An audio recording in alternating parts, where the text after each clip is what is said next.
Nancy. I am Diane. And today we're going to be doing a freestyle session, so it's going to be on anything that springs to mind. There's no rules, no essays planned out for this, and it's going to be according to this. Don't use Bible, but King James Version is fine also. It's just that this one is understandable English. Yeah, straightforward. Okay, so freestyle session. We just pick, open up and whatever we fall on, we'll try to talk about it. Yeah. Should we go more to the Old Testament or the New Testament? Go to the old. Let's start with the old. And then with That's the what it's yeah. Okay. That's the section where there's yoke. Okay. Blessings for obedience. Oh. Punishment for obedience. Ironic. I don't know, your finger was on this one. Let's try this one. Your finger wasn't that. Mine was that. I'll go with that one. Okay. The Lord said, "Do not make idols or set up statues, stone pillars, or carved stones to worship. I'm the Lord your God. Keep your religious festivals and honor the place where I'm worshipped. I'm the Lord. If you live according to my laws and obey my commands, I will send you rain at the right time, so that your land will produce crops and trees will bear fruit. Your crops will be plentiful, that you will still be harvesting corn when it's time to pick grapes. And you'll still be picking grapes when it's time to sow corn. You'll have all that you want to eat, and you will live safely in your land." Right. That was Leviticus 26. Chapter 26 up to verse 6. Yeah.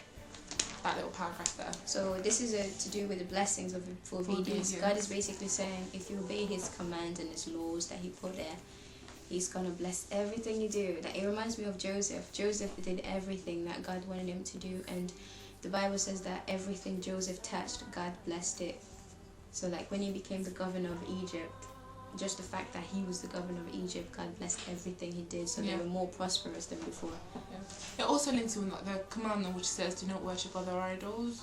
That's what sprung to mind when I heard of that one, because obviously, it's part of the commandments. It's basically kind of highlighting even more. Was that before the commandments or after the commandments?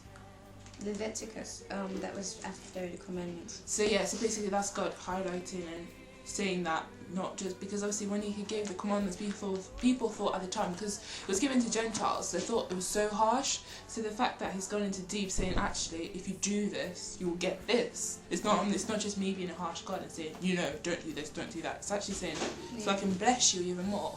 He's not a God of rules. He's not there to tell don't do this, don't do that. Yeah, I know. Yeah. Neither are parents. Our parents are not parents are not put there to tell you what to do and stuff. They're put there to instruct you, sort of thing. Instructing as well as telling you what to do, but it's not they're not there to just exactly live by rules. It's more if you didn't do anything wrong, you wouldn't have rules. Really. Exactly, really, which is what I think was planned in the first place, in the whole Garden of Eden. If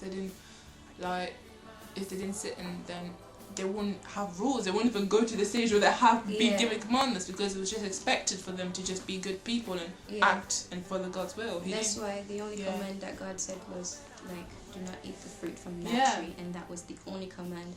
And then the commandments start springing out around Moses' time, I think, where basically what he talked about were the amount of bad things that they did. So he was do not end up do not go to bed with your dad's wives, because at the time, a little while ago, it was Jacob's son slept with his wife, and then there's another one about do not marry two sisters, because Jacob married Rachel, and then Rachel's dad gave Jacob her daughter, and basically these two were never happy because they were sisters and they were always rivaling sort of thing. So God was basically he gave us laws and commands based on the way we lived before, and not because he wanted us to go don't do this, don't do this. He said it because he wanted people to be happy. He saw the pain I went through. Exactly. So it's just saying that basically if you don't do this you'll be happy. If you do, then